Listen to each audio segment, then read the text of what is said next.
Good morning साथियों। और हम लोग जो है 56 से 59 जो एग्जामिनेशंस हुई थी 2015 में, उसके सॉल्व पेपर को देखेंगे, उसके पूरे सॉल्यूशंस को देखेंगे, सारे क्वेश्चंस को देखेंगे। तो देखिए क्वेश्चन नंबर 1, 2, 3 भी जो है ये करंट प्रकृति के हैं। 6, 7, 4 वगैरह सभी करंट का क्वेश्चन है। 5 नंबर क्वेश्चन भी देख लेते हैं। तो ये भी करंट का क्वेश्चन है। 6 नंबर भी करंट का है, 7 भी करंट का है, 8 भी करंट का क्वेश्चन है, 9 भी देखिए ये करंट का नहीं है कि बिहार में लोकसभा के कितने सदस्य चुने जाते हैं, ठीक है ना। तो आप मालूम होगा 40 सदस्य इसमें जो है वो चुने जाते हैं। करंट के क्वेश्चंस को मैं हटा दूंगा और जितने क्वेश्चंस हैं सबको सॉल्व करूंगा। करंट के अलावा जाके बाकी जो क्वेश्चंस हैं वो आपको आने वाले एग्जामिनेशंस में रिपीटेड फॉर्म में देखने को मिल सकते हैं। तो ऐसे सारे क्वेश्चंस को हम लोग देखेंगे। तो बिहार का अद्वितीय त्यौहार क्या है? ये है छठ पूजा। क्वेश्चन नंबर 11 भी करंट का क्वेश्चन है, तो हम लोग 11 नंबर क्वेश्चन को नहीं लेंगे, हमारे लिए वो काम का नहीं है। बस इसमें ये देखिए कि साहित्य का जो नोबेल पुरस्कार मिला था ना, वो मतलब इनमें से कोई नहीं वाला सिचुएशन होगा, ठीक है ना। क्योंकि उस साल जो है ना इसको पैट्रिक मोडियानो को मिला था साहित्य का नोबेल पुरस्कार। लेकिन ये इसलिए काम का नहीं है ना, क्योंकि मान लीजिए कि इसको कहीं पूछा नहीं जाएगा, अब उतना पुराना करंट कहीं पूछा नहीं जाता। क्वेश्चन नंबर 12 देखते हैं। निम्नलिखित यूरोपीय यूनियन देशों में से फिलिस्तीन राज्य को आधिकारिक मान्यता देने वाला प्रथम कौन है?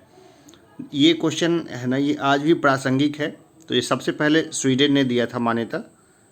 किसने? स्वीडन ने दिया था। तो ये आज भी प्रासंगिक है, इसलिए हमने लिया। 13 नंबर एकदम करंट का क्वेश्चन है, 14 भी करंट का है, 15 भी, 16 भी। तो हम लोग इन सारे क्वेश्चंस को नहीं लेंगे। अब 17 नंबर क्वेश्चन पे आए। अंतर्राष्ट्रीय विकलांगता दिवस मनाया जाता है, ये मनाया जाता है 3 दिसंबर को, ठीक है।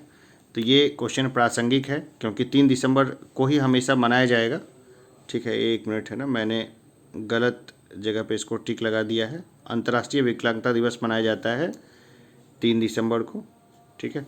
एमनेस्टी इंटरनेशनल एक संगठन है जो जुड़ा है, किस चीज़ से जुड़ा है एमनेस्टी इंटरनेशनल?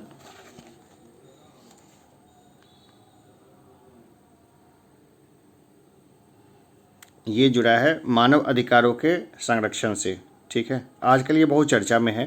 क्यों चर्चा में है कमेंट बॉक्स में बताइए। वैसे मैं क्लास लूँगा फुल। एक स्टूडेंट ने मुझसे बोला है कि सर आप वाइट बोर्ड पे आके क्लास लीजिए, तो मैं ज़रूर वाइट बोर्ड पे आऊँगा। शायद कल से ही वाइट बोर्ड से आप पे मुझे देखना शुरू कर दें। देखिए 21, 22, 23 ये सब करंट के क्वेश्चंस हैं। 24 नंबर क्वेश्चन भी करंट का क्वेश्चन है, 25 भी है। तो ये काम का नहीं है, खास करके अभी नहीं पूछा जाएगा, तो इस ऐसे क्वेश्चंस को नहीं लेंगे। और ये भी 26 भी नहीं, 27 भी नहीं, 28 भी नहीं लेंगे।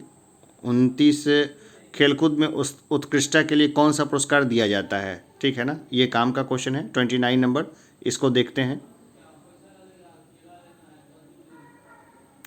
तो ये देखिए अर्जुन पुरस्कार है ना, खेलकूद में उत्कृष्टता के लिए कौन सा पुरस्कार दिया जाता है? तो ये अर्जुन पुरस्कार दिया जाता है। किसको दिया जाता है? देखिए इसमें बहुत अच्छा है, ABCD 4 ही ऑप्शन है, अन्यथा इसमें ई ऑप्शन लगाना पड़ता। किसको दिया जाता है ये अर्जुन पुरस्कार? जो खेल में जो कोच वगैरह होते हैं ना, उनको दिया जाता है। प्रिंस ऑफ वेल्स कप किस खेल से संबंधित है?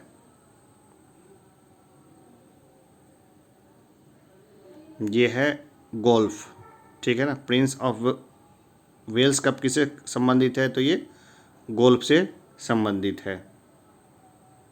आगे देखते हैं। गौतम बुद्ध ने अपना प्रथम उपदेश कहाँ दिया था? एकदम रटे रटाए क्वेश्चंस हैं, हमेशा यही क्वेश्चन इसी तरह के आपको देखने को मिलते रहेंगे। पहला दिया था, कहाँ पर दिया था? सारनाथ में दिया था।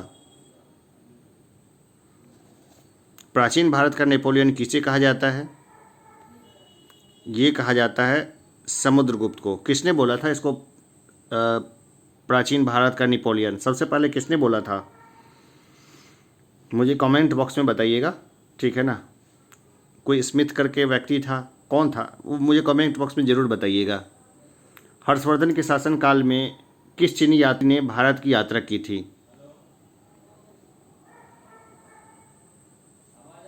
देखिए, हर्ष, हर्ष का मतलब क्या होता है? जॉय, है ना।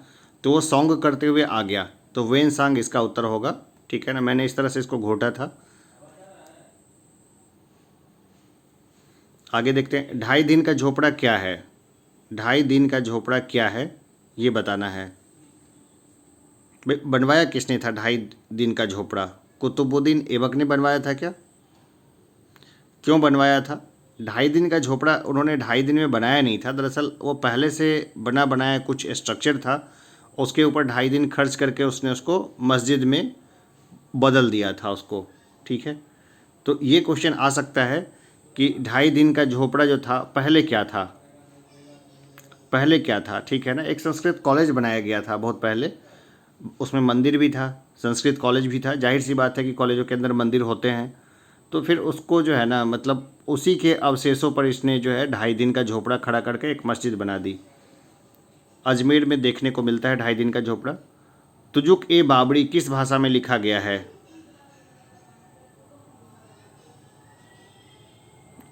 तुजुक ए बाबरी किस भाषा में लिखा गया है? पहले तुर्की भाषा ही चलती थी मुगल काल में, तो बहुत बाद में जो है अन्य भाषा आई, तो ये तुर्की में लिखी हुई है, क्योंकि चुगतई तुर्क था बाबर, है ना, चगतई तुर्क था, तो जाहिर सी बात है कि तुर्की में ही उसकी जो है लिखी गई है ये आत्मकथा।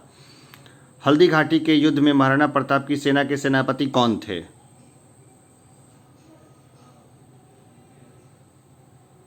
तो ये थे हकीम खान, ये प्रसिद्ध तोपची भी थे, और हकीम खान जो थे ना, वो सूर वंश से संबंधित थे, यानी शेर शाह सूरी के वंश से ये संबंधित थे हकीम खान। तो ये लड़े थे महाराणा प्रताप की तरफ से अकबर के खिलाफ, और अकबर के सेनापति कौन थे? तो ये थे मान सिंह। ठीक है ना, यानी एक मुगल के सेनापति तो एक हिंदू राजा थे, और एक हिंदू राजपूत राजा के जो सेनापति थे वो एक मुस्लिम थे। शिवाजी की राजधानी कहाँ थी?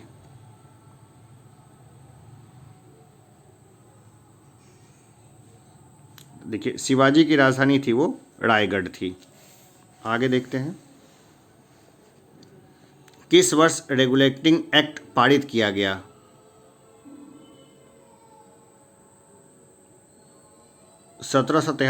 ईस्वी में रेगुलेटिंग एक्ट पारित किया गया। वर्ष 1857 में भारत का गवर्नर जनरल कौन था?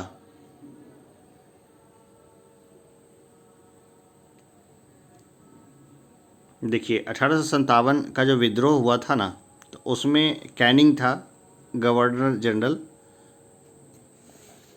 किस घटना के बाद महात्मा गांधी ने असहयोग आंदोलन को अपनी हिमालय जैसी भूल बताई थी? चौड़ी चौड़ा में जब लोगों ने अंग्रेज़ों को जला दिया था ना, अंग्रेज़ सिपाहियों को, तो उसको उन्होंने हिमालय जैसी भूल बताया था। बंग भंग के बाद कौन सा आंदोलन शुरू हुआ था? यानी बंगाल के विभाजन के बाद कौन सा आंदोलन शुरू हुआ था? देखिए, ये सब क्वेश्चन एकदम पेट क्वेश्चन है। बंगाल विभाजन कब हुआ, बंगाल विभाजन की घोषणा कब हुई, बंगाल विभाजन के बाद कौन सा मूवमेंट शुरू हुआ, ये सब पूछा ही पूछा जाता है। ठीक है, तो इसका उत्तर दीजिए। तो देखिए, स्वदेशी आंदोलन शुरू हो गया। ठीक है ना, बंग भंग के बाद कौन सा आंदोलन शुरू हुआ? स्वदेशी आंदोलन। इंडियन नेशनल कांग्रेस के प्रथम भारतीय महिला अध्यक्ष कौन थी? अब देखिए, प्रथम और भारतीय महिला अध्यक्ष कौन थी, ये बताना है।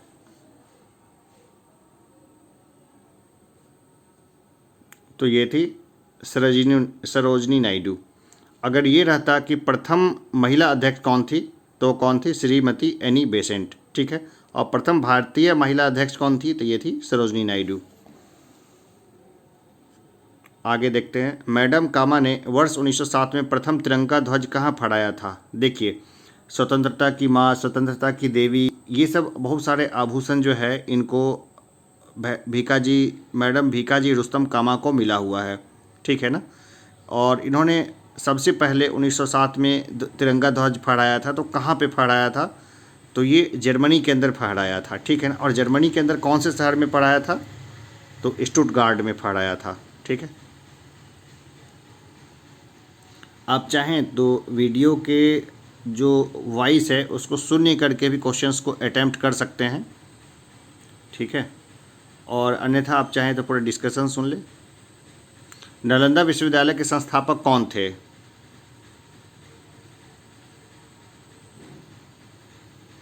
नालंदा विश्वविद्यालय के संस्थापक कौन थे? गुप्त काल में नालंदा विश्वविद्यालय बना था, तो कौन थे, कौन से गुप्त थे?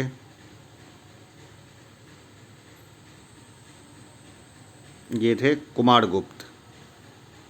बिहार के कौन से स्थानों से में गांधी जी ने अपना प्रथम सत्याग्रह किया था? देखिए एकदम कॉमन क्वेश्चन है, मेंस में भी ऐसा ही क्वेश्चन आता है, प्री में भी यही क्वेश्चन आता है, ठीक है ना। चंपारण वाला क्वेश्चन जो है इसको भूलने का बिहार के स्टूडेंट्स तो नहीं भूलेंगे। इंडिका का लेखक कौन था? मेगास्थनीज ने लिखी है इंडिका। कई बार क्वेश्चन पूछ लेता है कि इंडिका में भारतीय समाज को कितने भागों में बांटा गया है? 7 भागों में बांटा गया है। फिर पूछ लेते हैं कि मेगास्थनीज किसका दूध था? तो सेल्यूकस निकेटर का दूध था। तो ऐसे कॉमन क्वेश्चन जो है ना, एक ही क्वेश्चन जो है, एक ही टॉपिक हर बार पूछा जाता है।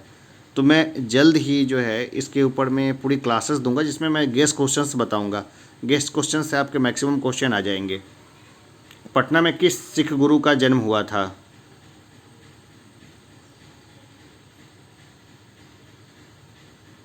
गुरु गोविंद सिंह का। आगे देखते हैं। वर्ष 1922 में गया के इंडियन नेशनल कांग्रेस के अधिवेशन के अध्यक्ष कौन थे? ये थे चित्तरंजन दास, ठीक है ना।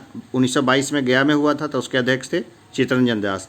1924 में बेलगाम में हुआ था, उसके अध्यक्ष कौन थे? महात्मा गांधी। तो ये सब क्वेश्चंस रटे रटाए क्वेश्चन है। महात्मा गांधी अध्यक्ष हो गए तो कहीं पर भी हो उसको याद रखना जरूरी है, अन्यथा बिहार में जो भी घटनाएं हुई है उसको याद रखना जरूरी है। 50 नंबर क्वेश्चन के ऊपर आते हैं। जयप्रकाश नारायण किस नाम से पहचाने जाते हैं? लोकनायक। जयप्रकाश नारायण हैं लोकनायक जयप्रकाश नारायण। सबसे बड़ी तटीय रेखा किस देश की है? ये है कनाडा की। मैप देखेंगे ना तो कनाडा की मुख्य भूमि के साथ साथ ना छोटे छोटे बहुत सारे जो है द्वीप है आपको दिखाई देंगे। तो उन सबको संयुक्त रूप से सब तटरेखा को जोड़ के अब हम देखते हैं तो कनाडा की तटरेखा जो है वो सबसे बड़ी दिखाई पड़ती है, ठीक है। कई बार लोग रूस के से कन्फ्यूज हो जाते हैं, लेकिन रूस जो है ना, रूस की एक तरफ तो पूरा लैंड वाले कंट्रीज ही हैं, एक ही तरफ उसका जो है आर्कटिक ओशन और बाकी चीज़ें खुली हुई है, इसलिए इसका सही उत्तर कनाडा होगा। विश्व में एल्युमिनियम का सबसे बड़ा उत्पादक है? देखिए ये वाले जो है ना, ये वाला थोड़ा देख लीजिएगा इस चीज़ को, क्योंकि जिस समय ये क्वेश्चन बना था ना उस समय इसका उत्तर यूएसए था, अमेरिका था, लेकिन अभी हम इसमें स्टार लगा देते हैं, ठीक है। और इसका जो उत्तर है ना, मैं अलग से इसको कौन से धातु का कौन सा देश उत्पादक है ये मैं अलग से बता दूंगा। आगे देखते हैं। पेनाइन यूरोप, अल्पेशियन अमेरिका और अरावली भारत उदाहरण हैं। भाई किस तरह के पर्वत के उदाहरण हैं ये? पेनाइन यूरोप, अल्पेशियन अमेरिका और अरावली सबसे पुराने जो पर्वत होते हैं वो किस तरह के पर्वत होते हैं? देखिए युवा पर्वत श्रृंखला तो बिल्कुल भी नहीं है। पुरानी पर्वत श्रृंखला ये हो सकती है कि हाँ, पुरानी पर्वत श्रृंखला ये हो सकती है कि हाँ ये वाला हम मान लें। ब्लॉक पर्वत श्रृंखला तो नहीं है। फोल्ड पर्वत श्रृंखला जो होती है वो नए माउंटेन्स में देखने को मिलती है, जैसे कि हमारा जो है हिमालय है, ठीक है ना। तो ये इसको यहाँ पर लगा देते हैं, पुरानी पर्वत श्रृंखला इसको हम मान सकते हैं, ठीक है ना। ये बहुत पुरानी है, बहुत पुरानी, ठीक है ना। फिर भी हम इसके आगे स्टार लगा के चलते हैं कि इसका एकदम सही उत्तर तो यहाँ पे दिया हुआ नहीं है, ठीक है। आगे बढ़ें। अब बताना है कि निम्नलिखित नदियों और उन शहरों का मेल मिलाइए जिनसे होकर ये नदियाँ बह रही है और नीचे दिए गए कूट की सहायता से सही उत्तर का चयन कीजिए। देखिए अगर इसमें अगर 2-3 भी आपको पता रहेगा, 2 भी अगर आपको पता है तो आप उससे सभी को सही से लगा सकेंगे।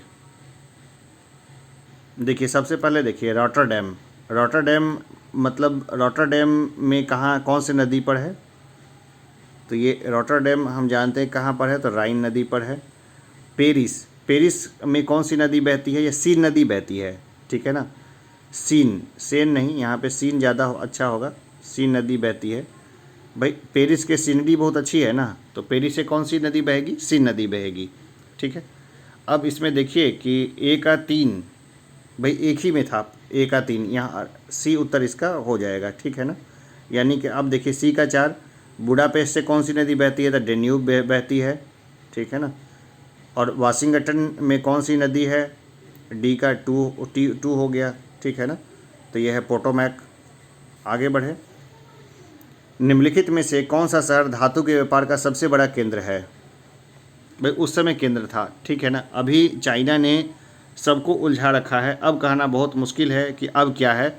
उस समय तो लंदन था। ठीक है ना। उस समय क्या था? लंदन था। लेकिन अभी लेटेस्ट मैं सर्वे को देख के ही बता दूंगा। जो लेटेस्ट जो वर्ल्ड का सर्वे आएगा ना, उसी के अकॉर्डिंग अब बताया जा सकता है, लेकिन उस समय लंदन था। निम्नलिखित में से कौन सी नदियाँ बंगाल की खाड़ी में गिरती हैं?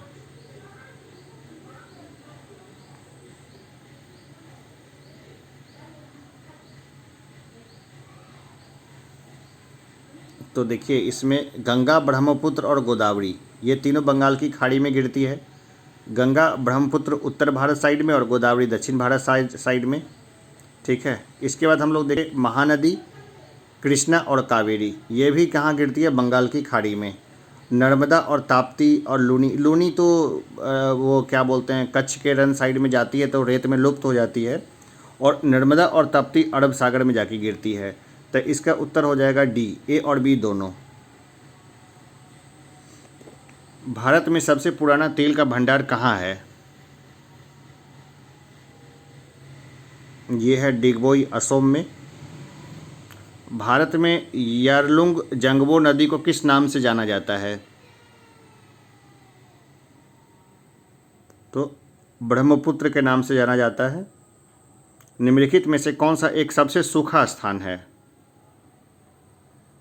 देखिए लेह जो है ना, ये सबसे सूखा है। एकदम सिंपल ऑप्शन ही एकदम सिंपल दिया है, तो यहाँ से आराम से आप लेह लगा सकते हैं। लेह इसलिए सूखा रहता है ना क्योंकि वो रेन शेडो एरिया में पड़ता है, वृष्टि छाया में पड़ता है वो। आगे बढ़ें। सुल्तानपुर बर्ड सेंचुरी स्थित है।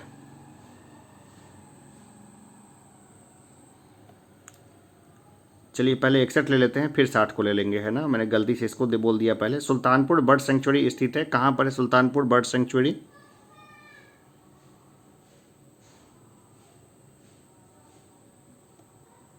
ये है गुड़गांव में। निम्नलिखित में से किस राज्य में जनजातीय समुदाय की पहचान नहीं की गई है? देखिए महाराष्ट्र बहुत बड़ा स्टेट है, वहाँ जातीय समुदाय है, जनजातीय। छत्तीसगढ़ में तो पूरा जनजातीय समुदाय है, कर्नाटक में भी है, लेकिन हरियाणा में अभी तक कोई जनजातीय समुदाय की पहचान नहीं की गई है।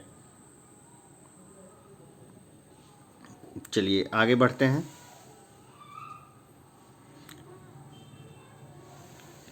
62 नंबर क्वेश्चन को देख लेते हैं। भारत में प्रति व्यक्ति वन का क्षेत्र औसत हेक्टेयर में कितना है?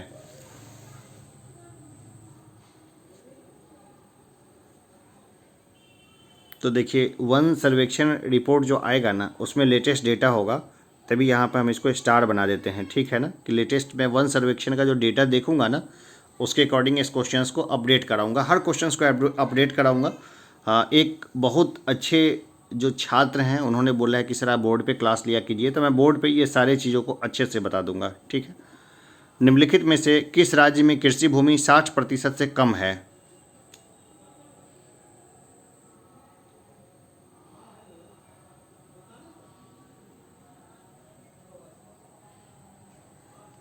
निम्नलिखित में से किस राज्य में कृषि भूमि 60% से कम है? अभी तो लेटेस्ट में जो है ना, कई सारी चीज़ें चेंज हुई है, इसको भी हम इकोनॉमिक सर्वे से देख के अच्छे से बता सकते हैं। नागार्जुन सागर बहुउद्देशीय परियोजना कौन सी नदी पर स्थित है? देखिए अर्जुन आ गया ना, तो कृष्ण तो होंगे ही, तो वो कृष्णा नदी पर हैं। बिहार में डालमिया नगर किसके लिए प्रसिद्ध है?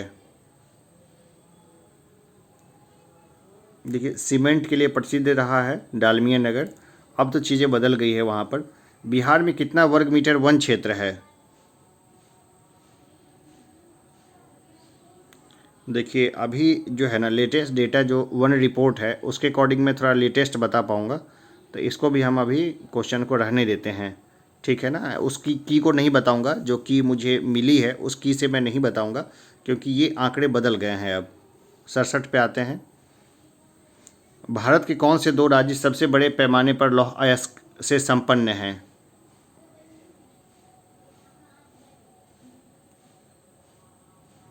तो देखिए मध्य प्रदेश और उड़ीसा, ठीक है ना। मध्य प्रदेश और उड़ीसा में जो है बहुत ज़्यादा जो है लोहे के खान हैं, लोहे के भंडार हैं वहाँ पर। झारखंड के झरिया क्षेत्र में मुख्यतः क्या पाया जाता है? भाई कोयला के लिए फेमस जगह है वो झरिया का कोयला। निम्नलिखित में से कौन सा शहर बिहार के सबसे पूर्वी भाग में स्थित है?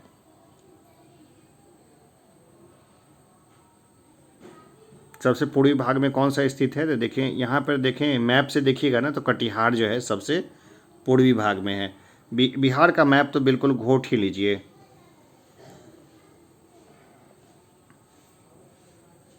निम्नलिखित झीलों में से कौन सी बिहार में स्थित है?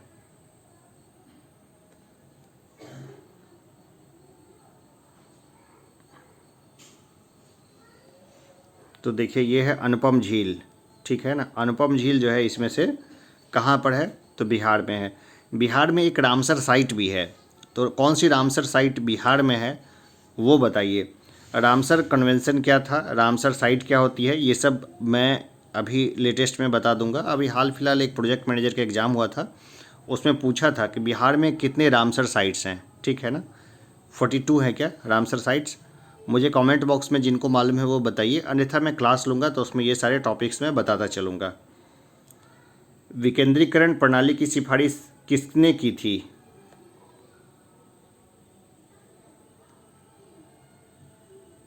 बलवंत राय मेहता ने। विकेंद्रीकरण का मतलब हो गया जो गांव जो है ना, पंचायती राज का मतलब हो गया विकेंद्रीकरण। भारत में मध्य अर्धशतक यानी मिड 50s में अपनाए जाने वाले महालनोबिस प्लान मॉडल का उद्देश्य था।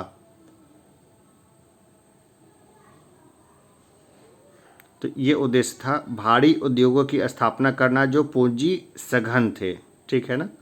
तो ये किसका था? महालनोबिस मॉडल का। सबसे पहले कौन सा मॉडल आया था? तो ये था हेराल्ड डोमर मॉडल, सबसे पहला मॉडल था। और महालनोबिस मॉडल जो आया था ना, उसमें भारी उद्योगों के लिए काम करने की बात थी। जो हेराल्ड डोमर मॉडल था वो कृषि पर ज़्यादा फोकस करता था। आगे देखते हैं। स्तंभ 1 के साथ स्तंभ 2 को मिलाइए और नीचे दिए गए कूट की सहायता से सही उत्तर का चयन कीजिए। तो चलिए देख लेते हैं।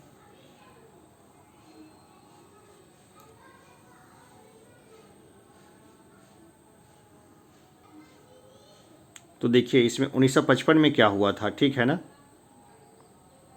तो भारतीय औद्योगिक ऋण और निवेश निगम स्थापित हुआ था कब? 1955 में, ठीक है ना। तो 3 कहीं पे दिख रहा है, कहीं पे नहीं दिख रहा है, ठीक है। तो देखते हैं, बाकी भी हम मिला के देख लेंगे। हमारा सी उत्तर जो है हमें ज़्यादा सही दिखाई दे रहा है कि सी इसका उत्तर होगा। फिर भी हम लोग देखते हैं 1955 में क्या हुआ था। तो भारतीय औद्योगिक ऋण और निवेश निगम बना था। 1964 में क्या हुआ था? तो भारतीय औद्योगिक विकास बैंक बना था। 1982 में क्या हुआ था? तो भारत निर्यात आयात बैंक बना था, एग्जिम बैंक बना था, ठीक है ना। 1987 में क्या हुआ था? तो औद्योगिक और वित्तीय पुनर्निर्माण बोर्ड बना था। बिल्कुल ठीक है, हमारा सी उत्तर हो जाएगा। 74 पे आइए। स्तंभ 1 के साथ स्तंभ 2 को मिलाइए और नीचे दिए गए कोड की सहायता से सही उत्तर का चयन कीजिए, ठीक है। अब इसमें देख लीजिए एक बार क्या होगा।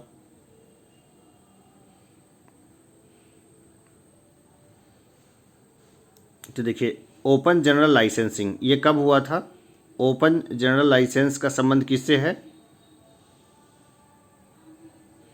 विदेशी व्यापार से हो जाएगा, ठीक है ना। सबसे करेक्ट है विदेशी व्यापार से, ठीक है। ये और कुछ होगा, ये विदेशी व्यापार हो गया। ट्राइसेम का संबंध किससे है? तो ये रोजगार से है, ठीक है। तो ए का 2 और बी का 1 कहीं पे दिखाई दे रहा है? ए का 2 बी का 1, ए में ही ये मिल गया, ठीक है। तो बाकी 2 को भी देख लेते हैं। थोक मूल्य सूचकांक जो है वो मुद्रास्फीति से संबंधित है, सी का 4 हो गया, ठीक है। और नकदी रिजर्व अनुपात डी का 3 हो गया, ऋण नियंत्रण से संबंधित है ना, कैश रिजर्व रेशियो ऋण नियंत्रण से संबंधित है। कई बार पूछ भी दिया जाता है सिंपल क्वेश्चन कि CRR अगर बढ़ा दिया जाए तो क्या होगा, बैंक के साख पे क्या असर पड़ेगा, या CRR घटा दिया जाए तो बैंक के साख पे क्या असर होगा। सिंपल है, थोड़ा सा कंसेप्ट क्लियर हो जाए तो ये सब उत्तर आराम से हो जाएंगे। सरकारी व्यय को नियंत्रित करने का प्राधिकारी है, तो यह है वित्त मंत्रालय, सरकारी व्यय को यही नियंत्रित करता है। प्रभावी राजस्व घाटा किस केंद्रीय बजट में पेश किया गया?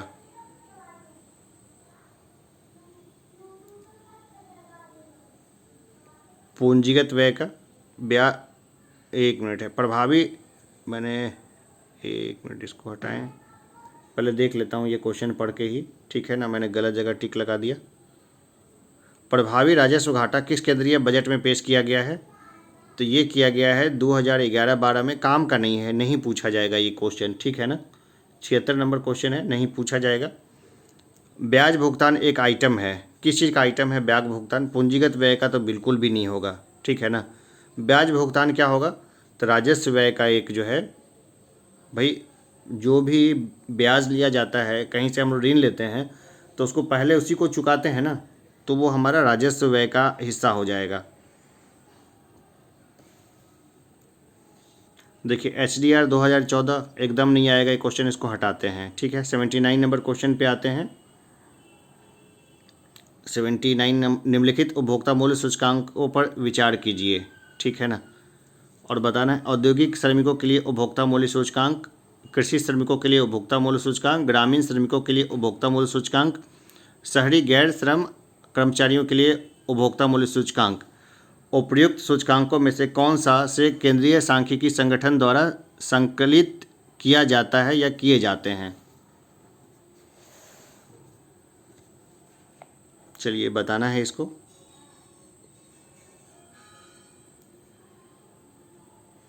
तो देखिए यहाँ पर हम लोग देखते हैं कि शहरी गैर श्रम कर्मचारियों के लिए उपभोक्ता मूल्य सूचकांक बनाना संभव नहीं है, ठीक है ना। जो हमने 4 नंबर में जो देखा था वो तो संभव ही नहीं है, ठीक है ना। औद्योगिक श्रमिकों के लिए उपभोक्ता मूल्य सूचकांक बनाया जा सकता है, तो एक इसका हो जाएगा। कृषि श्रमिकों के लिए उपभोक्ता मूल्य सूचकांक, ये भी लगभग जो खाद बीज वगैरह की जो बिक्री होती है उसके अकॉर्डिंग ये डेटा इकट्ठा कर लिया जा सकता है। ग्रामीण श्रमिकों के लिए उपभोक्ता मूल्य सूचकांक, बिल्कुल ये भी जो है CSO के अंदर में आता है, तो इसका उत्तर क्या हो जाएगा? 1, 2 और 3 इसका उत्तर हो जाएगा, ठीक है ना। तो इसका उत्तर क्या हो जाएगा? 1, 2, 3 हो जाएगा। रुकिए एक बार इस क्वेश्चन को फिर से देखते हैं। औद्योगिक श्रमिकों के लिए उपभोक्ता मूल्य सूचकांक, ठीक है, तो ये होगा क्या?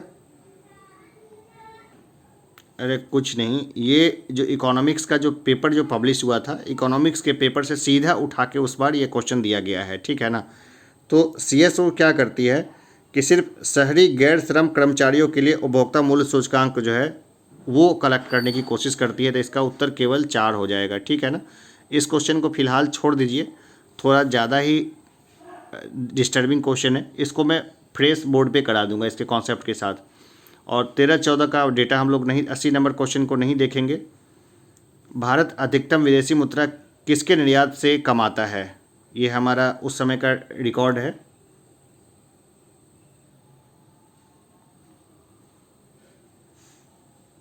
देखिए आज भी जो है ना, भारत को सबसे ज़्यादा अधिक जो विदेशी मुद्रा आती है वो कपड़े के एक्सपोर्ट से आती है, ठीक है ना।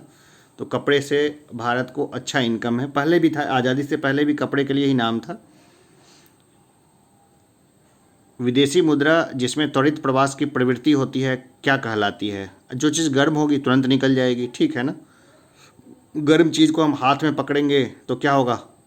हाथ जलने के डर से तुरंत उसको दूसरे के हाथ में पकड़ा देंगे, ठीक है। तो क्या इसका उत्तर हो जाएगा? गर्म मुद्रा।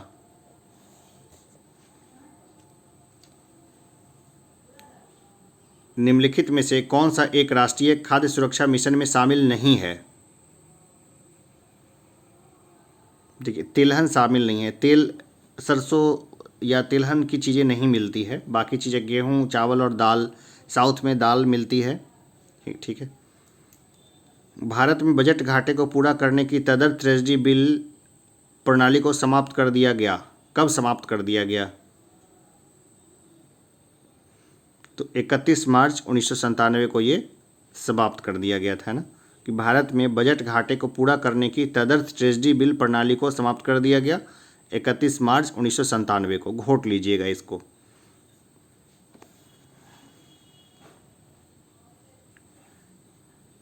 आर.एन. मल्होत्रा कमेटी संबंधित है, किस चीज़ से संबंधित है? आर.एन. मल्होत्रा कमेटी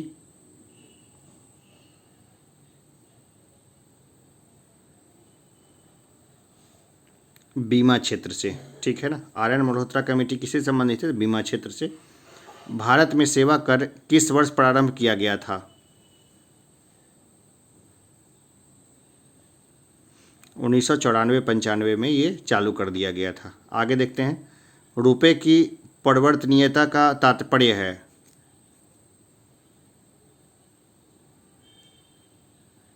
तो इसका मतलब हो गया रुपए तथा अन्य प्रमुख मुद्राओं का आपस में आज़ादी से परिवर्तन की अनुमति। देखिए, जब व्यापार करना होता है ना, तो मुद्रा आराम से एक्सचेंज होने वाली होनी चाहिए। तो इसका यही मतलब हुआ। व्यापार के लिए ही इसको रुपए को जो है पूर्ण परिवर्तनीय बनाया गया है, यानी किसी भी मुद्रा से हम उसको बदल सकते हैं, डॉलर से, पाउंड से, या फिर किसी और मुद्रा से। केंद्रीय सरकार के निम्नलिखित महत्वपूर्ण कर राजस्व स्रोतों पर विचार कीजिए। निगम कर के अलावा अन्य आय पर कर, कस्टम्स, संघ उत्पाद शुल्क। सकल कर राजस्व के मामले में इनका सही अवरोही क्रम निम्नलिखित में से कौन सा है? अवरोही पूछ रहा है, ठीक है ना, यानी घटते हुए क्रम में इसको बताना है।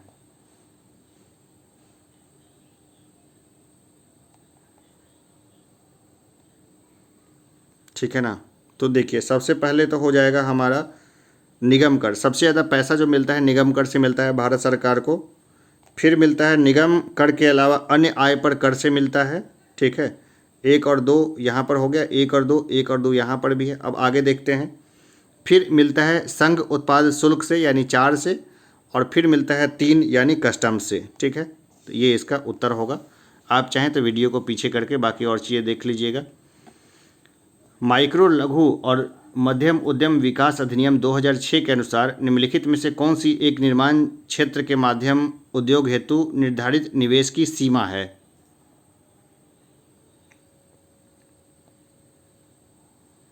तो उसके अनुसार से तो ये है 2 करोड़ से अधिक और 5 करोड़ से कम। वैसे मैं एमएसएमई के बारे में एक क्लास में अच्छे से बता दूंगा कि एमएसएमई क्यों हमारे लिए ज़रूरी है। आपको आंसर राइटिंग में भी ये काम देगा और प्री में भी इसके डेटा जो है वो आपके काम देंगे। अब एकदम सिंपल क्वेश्चन, शिशु मृत्यु दर क्या है? 90 नंबर क्वेश्चन है, शिशु मृत्यु दर क्या है?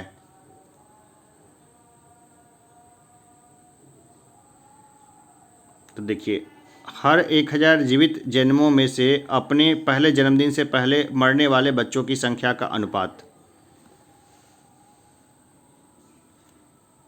91 नंबर देखते हैं। निम्नलिखित में से किन वर्षों में व्यापार संतुलन भारत के लिए अनुकूल था?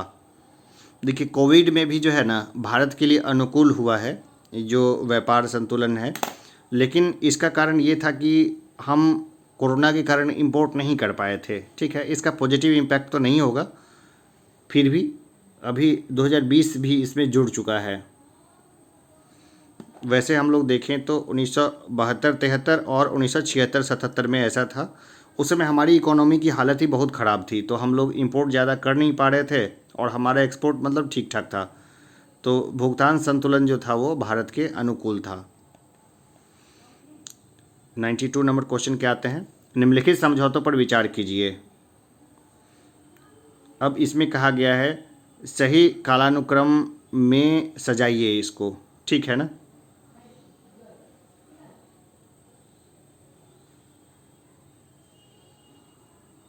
देखिए, सबसे पहले जो हुआ था ना वो हुआ था साप्टा, दक्षिण एशिया अधिमान्य व्यापार व्यवस्था। तो 4 कहीं पर दिख रहा है, सबसे पहले यही हुआ था। तो ये 4 यहाँ दिख रहा है, तो 4 यहाँ पे हम सीधे लगा देंगे। फिर चेक भी कर लेते हैं। सबसे पहले हुआ था साप्टा, दक्षिण एशिया अधिमान्य व्यापार व्यवस्था। फिर इसके बाद हुआ था EISLFTA, भारत श्रीलंका मुक्त व्यापार समझौता, इसके बाद हुआ था। फिर हुआ था साफ्टा, यानी दक्षिण एशिया मुक्त व्यापार क्षेत्र बना था, और फिर बना था केगा, भारत और सिंगापुर के बीच व्यापक आर्थिक सहयोग समझौता। ठीक है, अभी लेटेस्ट में एक चाइना एक मुक्त व्यापार समझौते में शामिल था, तो भारत ने क्विट कर लिया था। उस समझौते के बारे में भी जानकारी होनी चाहिए। किस वर्ष कृषि और संबद्ध क्षेत्रों की वार्षिक औसत वृद्धि दर स्थिर मूल्य पर नकारात्मक हो गई थी? तो ये हो गई थी 2002-2003 में। निम्नलिखित कथनों पर विचार कीजिए। वर्षा बीमा योजना भारतीय कृषि बीमा कंपनी लिमिटेड AICIL द्वारा किया जाता है। यह योजना वर्ष 2007 के दौरान दक्षिण पश्चिम मानसून अवधि में शुरू की गई थी। उपयुक्त में से कौन से सही हैं?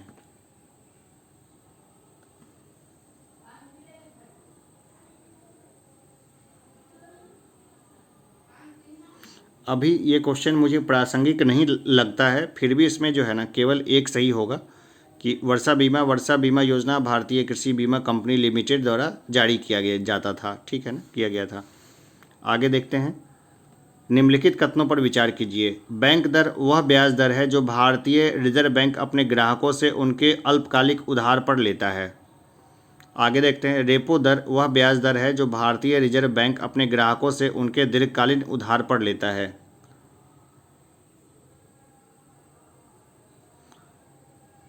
मुझे लगता है कौन से गलत है, ऊपर कथन में से कौन सा गलत है? दोनों ही गलत है। ठीक है ना, मुझे लग रहा है दोनों ही गलत है। एक बार आप फिर से चेक कर लीजिएगा। ठीक है, दोनों 1 और 2 दोनों ही मुझे गलत ही लग रहे हैं। भारत में वित्तीय क्षेत्र में सुधार में शामिल है।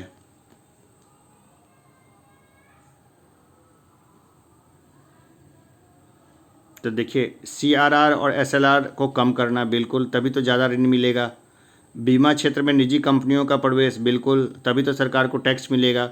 ब्याज दर का अवनियमन, बिल्कुल, तभी तो आम जनता पैसा लेकर के खर्च करेगी। तो उपयुक्त सभी इसका उत्तर होगा।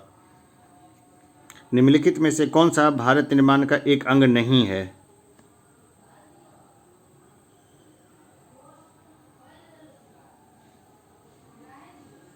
तो देखिए, कृषि आधारित उद्योग नहीं है। ठीक है ना, ग्रामीण आवास था, ग्रामीण विधिकरण था, ग्रामीण टेलीफोनी था, उस समय घोषणा में ही था। अभी के लिए प्रासंगिक नहीं है ये। भारत योजना आयोग के अनुसार निम्नलिखित में से कौन सा गरीबी रेखा के लिए सही है? देखिए, ये क्वेश्चन भी अभी प्रासंगिक नहीं है, तो इसको हम लोग जो है स्टार लगा के आगे बढ़ते हैं। फिर कभी ये क्वेश्चंस मैं आराम से यहीं पे वाइट बोर्ड पे ही करा दूंगा। वाइट बोर्ड पे भी मुझे आना है। ।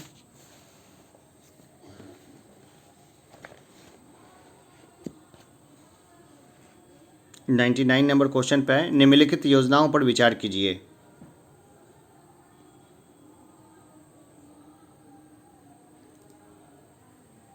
इन योजनाओं को लागू करने का सही काल अनुक्रम क्या है? देखिए, मुझे तो लगता है कि सबसे पहले जो है ना ट्राइसेम होगा, जैसे हमने पिछले भी देखा है, तो 2 सबसे पहले हो जाएगा। ठीक है ना, एक नंबर पे हो गया ये।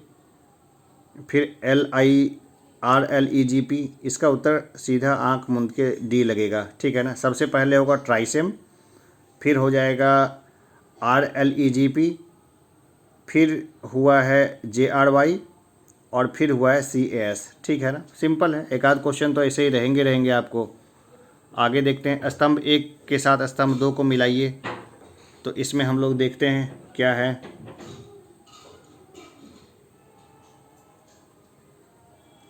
तो देखिए, राष्ट्रीय कृषि नीति कब बनी थी? राष्ट्रीय कृषि नीति 2000 में बनी थी। ठीक है ना, तो 3 कहीं दिख रहा है कि A का 3 कहीं पे दिख रहा है? अभी तक कहीं नहीं दिख रहा है। सीधा एकदम सिंपल उत्तर दे दिया। सब में 3-3-3-3 होता तो कन्फ्यूजन होता। अब देखते हैं कि समुद्रीय मत्स्य नीति ये कब बनी है? तो ये बनी है 2004 में। नवीन विदेशी व्यापार नीति ये कब बनी है? ये बनी है 2014 में। और 7वीं वित्तीय आयोग ये कब बना है? तो 2000 में बना। ठीक है ना, सिंपल था। आगे बढ़ें। पागलपंथ, पागलपंथ की स्थापना किसने की थी? तो ये की थी करम शाह ने। एकदम सिंपल क्वेश्चन है। बाकी ऐसे क्वेश्चन एकदम कौन है? फराजी कौन थे? हाजी सरैयतुल्लाह के अनुयायी फराजी थे। रामोसी विद्रोह सही रूप से किस भौगोलिक इलाके में हुआ था? भाई ये सब क्वेश्चन गलत करने वाले नहीं हैं, ठीक है ना। तो रामोसी विद्रोह कहाँ हुआ था, एकदम बताइए, कौन से घाट पे हुआ था? ये हुआ था पश्चिमी घाट पे, ठीक है। बघेरा विद्रोह कहाँ हुआ था?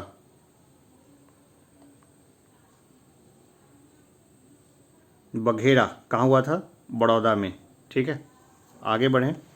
भारत में मीडिया के नियंत्रण करने के लिए एक्ट कब पारित किए गए थे?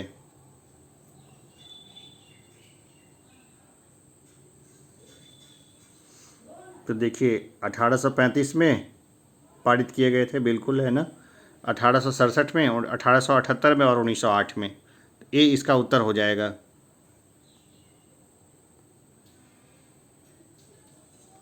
आगे बढ़ें। 20वीं सदी के प्रारंभिक वर्षों में कांग्रेस में विभाजन की प्रक्रिया हुई। तो देखिए देख लेते हैं। कांग्रेस आंदोलन की रणनीतियों पर बिल्कुल ये कारण सही है। कांग्रेस आंदोलन के उद्देश्यों पर यह भी सही है। कांग्रेस आंदोलन में लोगों की भागीदारी पर उपयुक्त हो जाएगा डी सभी। New lamps for old lake श्रृंखला 1893 से 94 तक में लिखी गई थी, में सर्वहारा वर्ग के साथ संपर्क से बाहर होने के लिए कांग्रेस की आलोचना की गई थी। इन लेखों का लेखक कौन था? भाई न्यू लैंप्स फॉर ओल्ड, इसके लेखक कौन है, ये सीधा सीधा पूछ रहा है। तो ये थे अरविंद घोष। भाई एक क्रांतिकारी जो बाद में संत हो गए, अरविंदो आश्रम वगैरह बना लिया। 108 है, निम्न रिक्त स्थानों की पूर्ति कीजिए, ठीक है ना। तो नेहरू रिपोर्ट, नेहरू रिपोर्ट कौन है? जाहिर सी बात है मोतीलाल नेहरू लेकर के आए थे। और नेहरू रिपोर्ट मोतीलाल नेहरू की अध्यक्षता में एक कमेटी द्वारा तैयार किया गया था और इसका विषय था भारत का संवैधानिक विकास। व्यवस्थाएं नहीं होगा, विकास था ये, ठीक है। हाँ चलिए ठीक है, ये इसका उत्तर ये ज़्यादा सही रहेगा, ठीक है। CR दास साथ में थे, मोतीलाल नेहरू जी के बेटे को साथ नहीं रखा था। बाप बेटे में काफ़ी मतभेद था, मतलब इन मामलों को लेकर के, और होने भी चाहिए। मोतीलाल नेहरू और जवाहरलाल नेहरू बहुत अच्छे रिलेशन थे, मतलब दोनों एक दूसरे क्रिटिसाइज भी करते थे। 109 नंबर पे आते हैं। Catherine Mayo, Aldous Huxley, Charles Andrews और विलियम डिग्बी के बीच आम रिश्ता क्या था? उन्होंने ब्रिटिश शासन के दौरान भारत की हालत पर टिप्पणियां लिखी। आगे देखते हैं। निम्नलिखित पंक्तियों को किसने लिखा? सरफरोशी की तमन्ना अब हमारे दिल में है, देखना है जोर कितना बाजवे कातिल में है।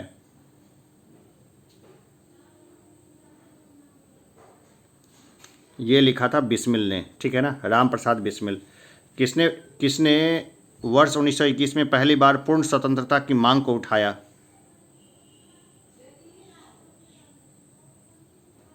तो ये थे मौलाना हसरत मोहानी।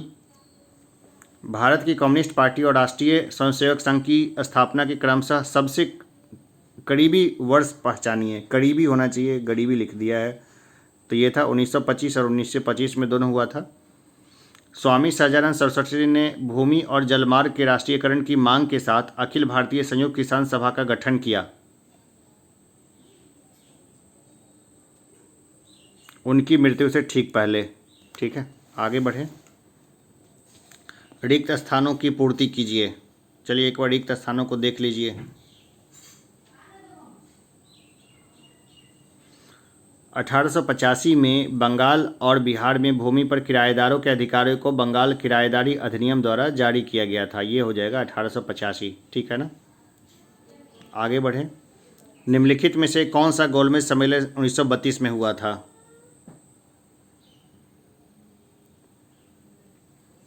तीसरा, ठीक है ना। 30, 31, 32 लगातार हुए थे तीनों ही। 1920 से 22 के असहयोग आंदोलन के दौरान बिहार में प्रचलित मान्यताओं में से एक यह था कि उनकी जीत होगी क्योंकि गांधी, देखिए, धर्म के प्रतीक थे, ठीक है ना। ये भी इसका उत्तर सही होगा, धर्म के प्रतीक थे, ये भी इसका उत्तर सही होगा। को अंग्रेज़ों को हराने का तरीका पता था, ये भी होगा। तो ये जो है इसको स्टार कर देते हैं। धर्म के प्रतीक थे, ये ज़्यादा सही मुझे लगता है, ठीक है। बाकी कई जगह पर जो है वो अंग्रेज़ों को हराने का तरीका पता था, ये भी दिया हुआ है। आप अपने अनुसार ऐसे एक आध क्वेश्चन के लिए आप तैयार रहिए। इनमें से कौन बिहार के किसान नेता थे?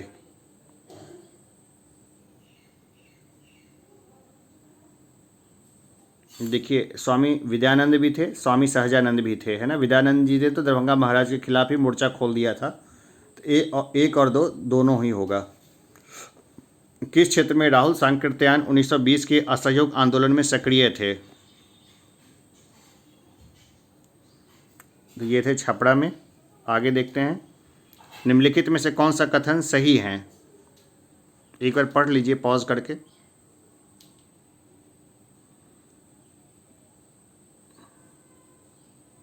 देखिए, दरभंगा महाराज ने जो है ना, और दरभंगा महाराज वगैरह ने ना पैसे और आदमी के साथ मदद की थी, और भी कई राजाओं में ने इसमें मदद की थी, ठीक है। तो इसमें मुझे कई सारे लग रहे हैं, थोड़ा सा इसमें स्टार करके छोड़ देता हूँ मैं। दरभंगा महाराज जो है ना, उन्होंने मदद की थी। दरभंगा के साथ साथ और महाराजाओं ने अंग्रेज़ों की मदद की थी, आदमी भेजे थे और पैसे भी दिए थे। किसने दुखी आत्मा, दुखी हृदय जैसे छद्म नामों के साथ लिखकर चंपारण के किसानों की दुर्दशा पर प्रकाश डाला? तो देखिए सीधा है, पीर मोहम्मद मुनीस, ठीक है। और आगे देखते हैं। अब देखिए 121 से लेकर के जो है ना 121, 22, 23, 24, 25, 26, 27, 28, 29, 30, ठीक है। ये सब क्या है, जो करंट के वो मैथमेटिक्स के क्वेश्चन है, ये मैं करा दूंगा क्वेश्चन, है ना, जल्दी कराऊंगा। 131 को क्वेश्चन को देखें, लौंग पौधों के निम्नलिखित में से किस भाग से प्राप्त होता है? 131 पे आ जाए तो ये होता है शुष्क पुष्पकली से। ऑन्कोजिन संबंधित है, किसे संबंधित है? ऑन्कोजिन, ये कैंसर यानी कर्क रोग से संबंधित है। सबसे अधिक क्रियाशील धातु कौन सी है? तो ये है सोडियम, ठीक है। सबसे क्रियाशील धातु कौन सी है? तो सोडियम है। आगे देखते हैं, डीएनए को किसने अंतः पात्र में बनाया था? तो आर्थर कोनबर्ग ने बनाया था।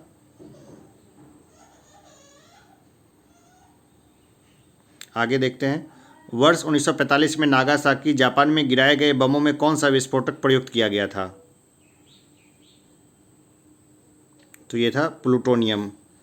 वैज्ञानिक जिन्होंने सर्वप्रथम खोज की कि पृथ्वी सूर्य के चारों ओर घूमती है, कौन थे वो?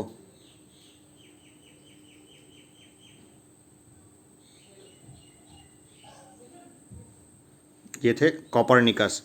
कॉस्मिक किरणें हैं, कॉस्मिक किरणें क्या हैं? ये है आवेशित कण, ठीक है ना, आवेशित कण है वो।